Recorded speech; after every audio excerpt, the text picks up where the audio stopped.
Good evening, YouTube. I'm recording this video after finishing off with the Kana video that should be uploaded tonight, and I'm going to try and see if I can get this Galli video done in the same amount of time. Hence why this one have a little bit less effort done to it and reuse music, which I hope you don't mind.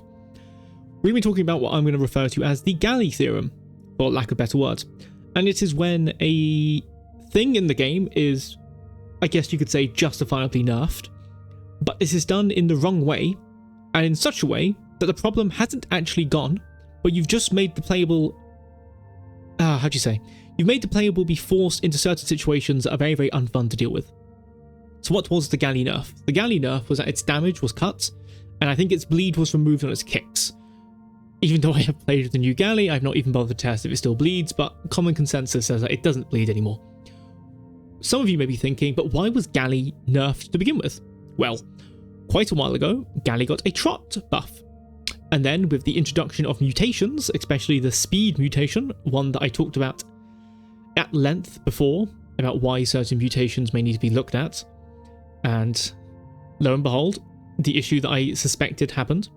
Because of Galli's trot speed, with the mutations, you have a dinosaur that is able to trot at about 40 kilometers an hour, if not over. You can trot away from Cerados. With a tiny bit of running, you basically just pace Tenos. Even with Kano's ridiculous speed before it got nerfed, you were still able to very, very reliably just trot around Kano due to its turn rate change. So what happened? When you have a dinosaur that cannot be hit at all, they cannot be hit during combat if you play correctly, and you have a group of them, and they're able to do small but significant damage, you will basically shred anything that you come across, with a few exceptions. Dibble was able to hold out against Galli simply because the health was too big and it's a very, very defensive dinosaur. But most carnivores, especially the carnivores, got absolutely shredded by Galli. Some people may then say, well, why is this an issue? Who cares if Galli is shredding things? Nobody plays Galli. I explain why very, very simple. And it's because of design philosophies. The same reason why we may argue that Kano needs to be buffed, because this is not properly doing the role that it is set out to do against competent players, which will, in the next few weeks or even months, people will realise. Galli also suffers from this exact same philosophy, in which it is fuck it, I can't even talk right now. It is a designosaur, really. That's the new one my stutter decided to create. There you go, you guys can meme that in the comments. Designosaur. It is a dinosaur that is designed, God I hate stutters, to run away from targets. The reason why it was given a fast trot was because its original trot was unbearably slow, and the new one is now unbearably fast. So, we had a conversation ages ago with Hypernova, sorry Hypernova, I'm just selling you out right here, where we mentioned the fact that Galli's trot is very, very fast and may become a problem, which they said that it probably doesn't matter too much and Galli will be fine, which is fair enough. But we see what the problem is. It was enough of a problem later on, months down the line, where Galli ends up getting nerfed. But as I said, Galli's nerf was a damage nerf, you see. For a dinosaur that is designed to run away, it makes perfect sense to give it a damage nerf. Therefore, you utilise the fact that it has a fast trot and a good run speed and decent running stamina to be able to run away from encounters instead of fighting them. However, you did not change the trot. It was the trot that allowed Galli to actually become a formidable threat. You see, the damage was not the problem.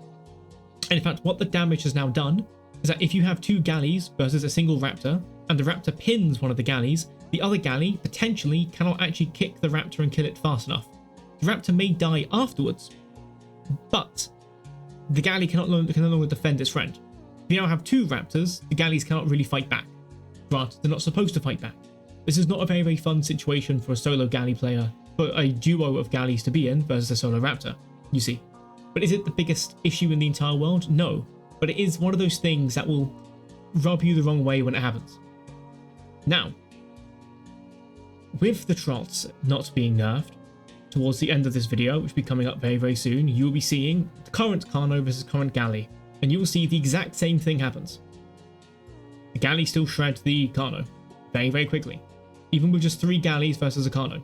You could probably do it with 2 if we had more time to experiment with the new Kano and actually work out how to properly play against it with Galli, and maybe in the future I will. But for the testing purposes, we just wanted to see whether or not Galli could still shred Kano even with reduced damage, and the answer is yes. Yes, it can. The issue has not changed.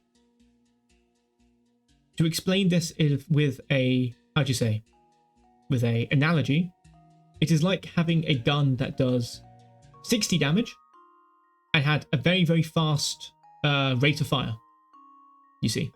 And then you nerfed its damage to 30, but you still kept the rate of fire. Well, what's going to happen? Well, simple. It's still going to kill you because the rate of fire is so quick. Because, let's say, for example, you have 100 health. It's still 4 shots. You see? With the 60, it was 2 shots. So yes, you've nerfed it. Well done. But it was the rate of fire that was the issue. Especially if this weapon is a sniper rifle, for example. A very, very bad analogy. I've kind of just come up with it as I was saying it. But you can see kind of the issues there. Really what Galli needs is to have its trot reduced in speed. And for its damage to be brought back up a bit. Especially allowing its kick to do bleed, I think is very, very important.